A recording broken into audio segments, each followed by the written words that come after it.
শিক্ষা মিশন রয়েছে, এখানে কিছু আলোচনা হচ্ছে।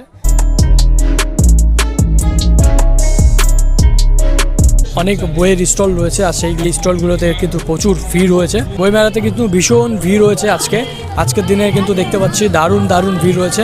সেখানে সেলফি জোন রয়েছে, সেখানে কিন্তু সেলফিও তোলা যাবে। জাস্ট চলে এসেছি বন্ধুরা বিকেলের বেলকনি, আর এটাকে কিন্তু ভীষণ সুন্দর করে টিমটাকে তৈরি করা হয়। জাস্ট এখানে কিন্তু ভীষণ আড্ডা আবৃত্তি সব কিছুই হয়। কিন্তু এই বইমেলাতে আসলে কিন্তু বিভিন্ন রকমের বই পাবে, আর তোমরা কিন্তু